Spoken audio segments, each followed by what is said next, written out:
Good morning and welcome back to another edition of the Rural Report. I am your Rural 2IC, and I should say good afternoon, good evening, depending on when you're watching this. I'm making this in the morning, so bear with me.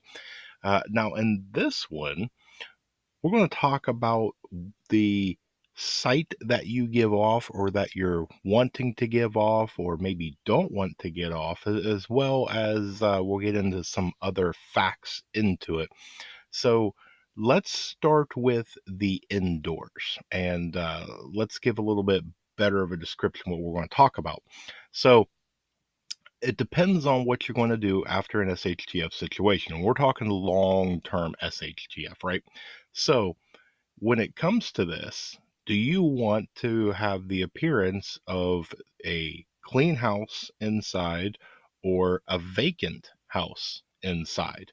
And so if you have it to where, and keep in mind throughout all of this, it doesn't really have anything to do with right or wrong because there is going to be ups and downs or benefits and others that go along with all this. That there is no perfect solution.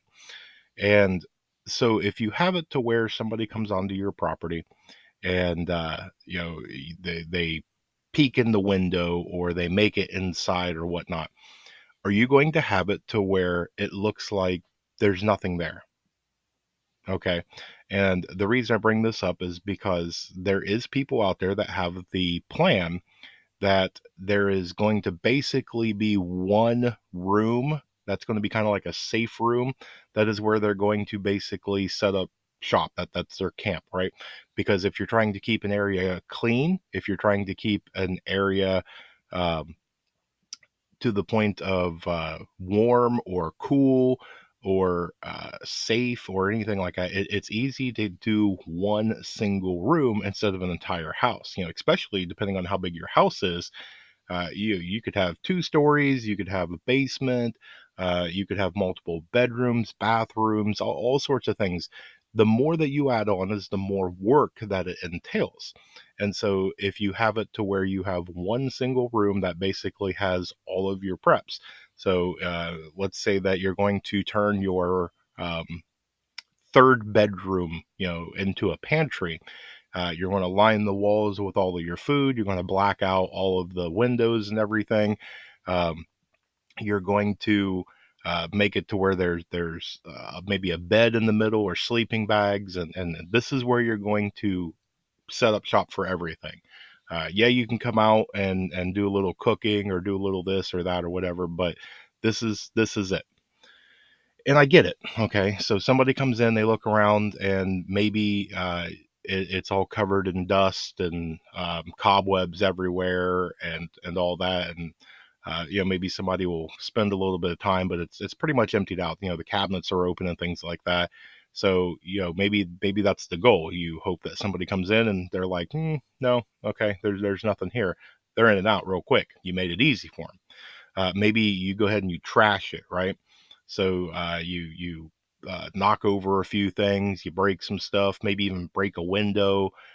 You put a hole in the wall. You do some stuff to where you whoever walks in, there's definitely nothing there. There's not even a point to go in and do anything because there's been multiple people here. They've trashed it all. There's not even a single can of anything to scavenge. Okay, that's definitely an option, right?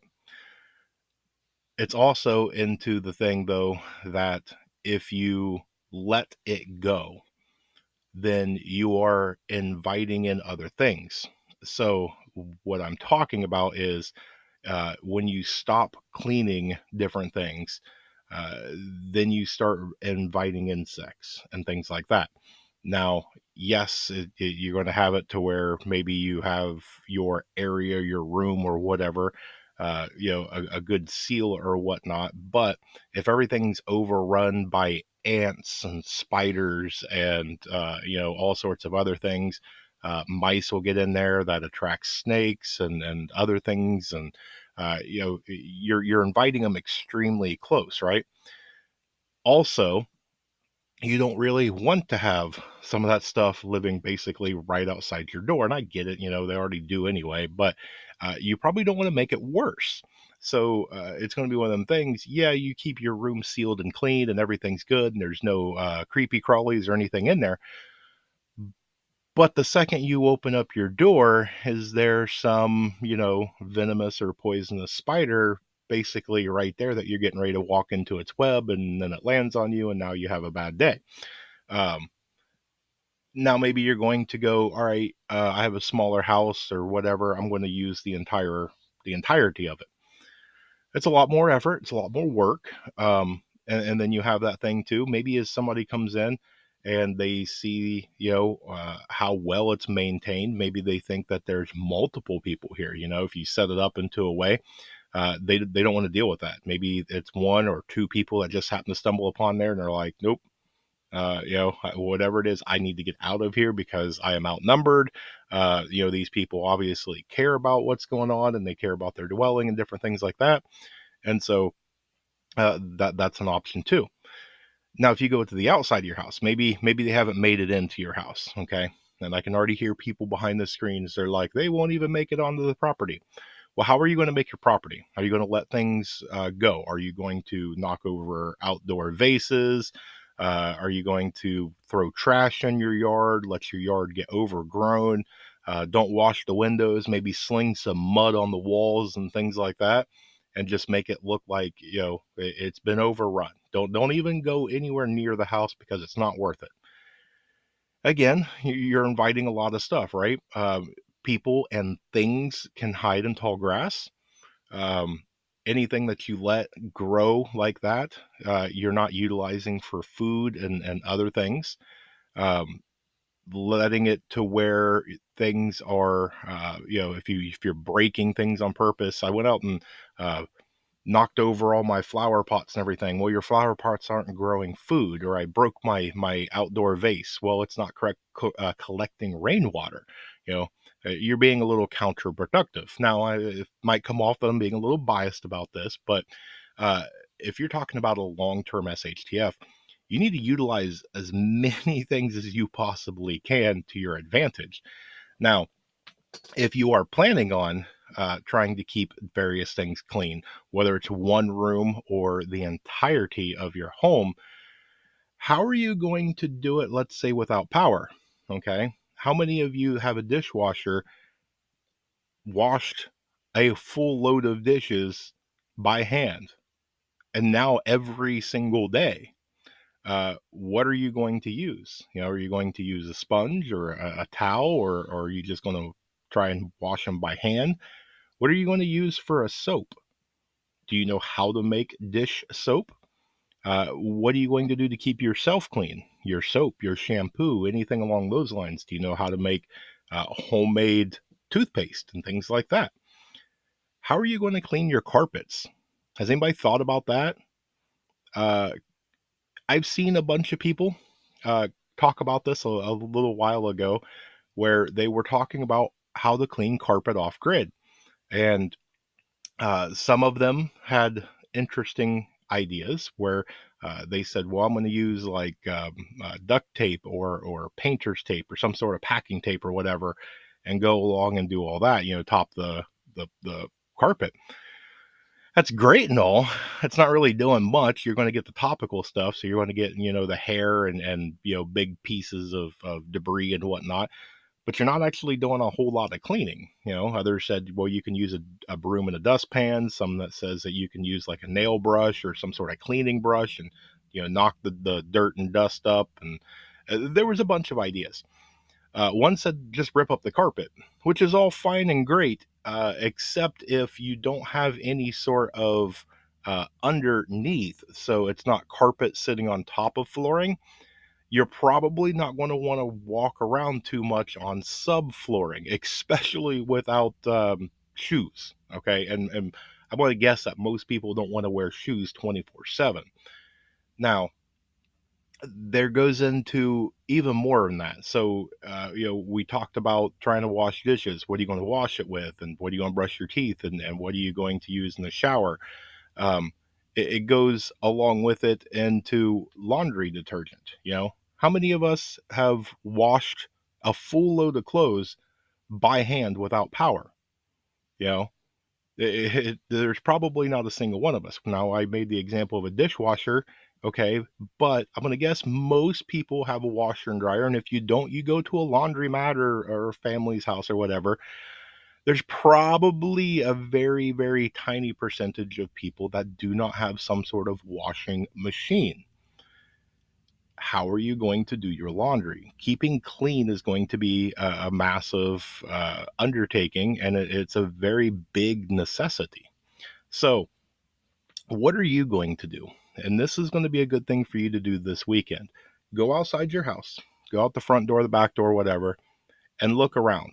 Okay. Now, what is it that you want in an SHTF situation? Do you want uninviting?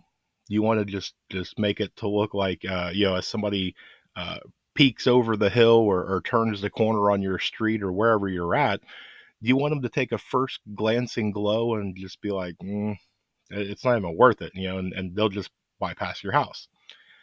Do you want it to be so immaculate clean that they're just going to be like, there's no way that a person or a family or whatever's keeping that clean? There's probably a lot of people there.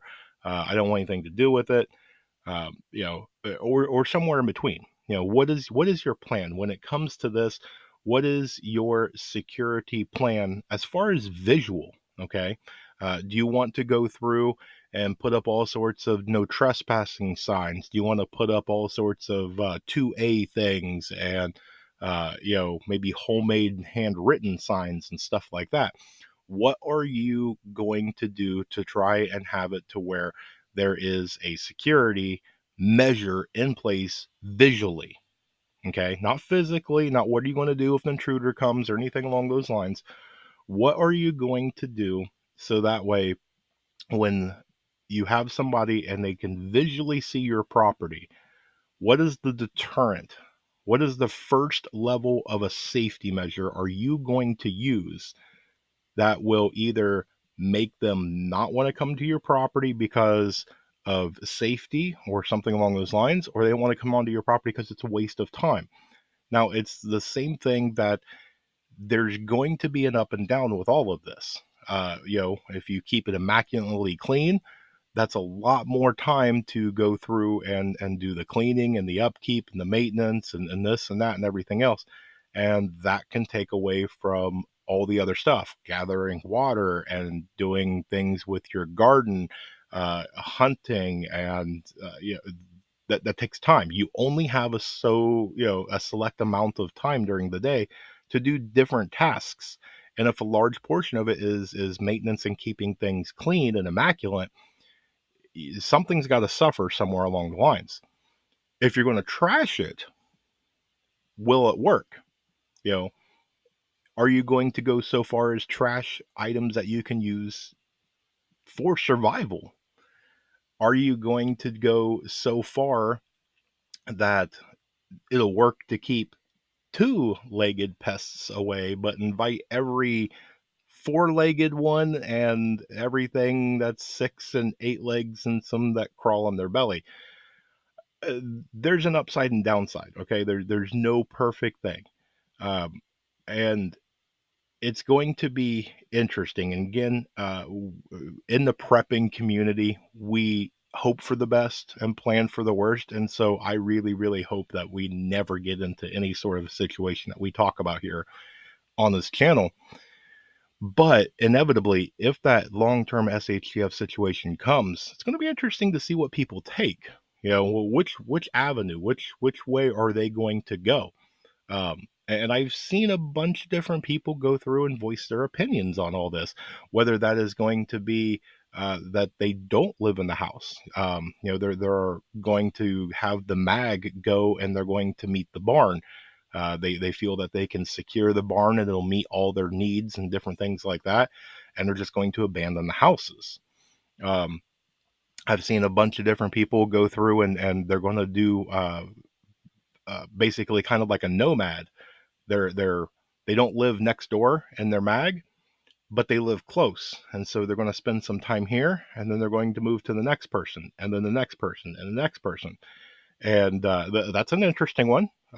You might have a scout that comes by and starts counting people, and everything looks good and everything. So they run back and tell, their group, and they start formulating a plan. And a couple of days later, they come back and there's nobody there. It's an interesting plan, but this one is for you. So I'm going to end on this one. What are you going to do visually inside your house? What are you going to do visually outside of your house on your property? Okay, and this is going to be different for everybody because some people live in a 5-story, third floor apartment. Some people live, in the suburbs where neighbors are close and you have streets and all that. Some people live way out in the middle of nowhere. Okay, some people, it's going to be difficult for a lot of people to really be able to do this, and you're going to have to get a little creative in the design that you're going to go. Which way are you going to go? And then you have to also really quick, um, keep that in mind. If SHTF happens, then you have to keep what we just talked about in mind if you go out scavenging. If you come across the place and you look at it and you're like, whoa, that thing is all, tore up and everything else, keep that in mind because that might be somebody's deterrent and maybe there is some supplies there. Uh, and that's a whole different show. So I hope you guys got a little bit of substance and value out of this. If you did, then give me a thumbs up and whatnot. There's a lot of you that watch this content that are not subscribed. So if you like this, hit the subscribe button. What are you waiting for? Join us in our prepping community here on this channel. I hope you guys have an amazing day. I hope you have a blessed day. Stay tuned because there's definitely more information to come. And with that, I want to remain united because we're all prepping in this together.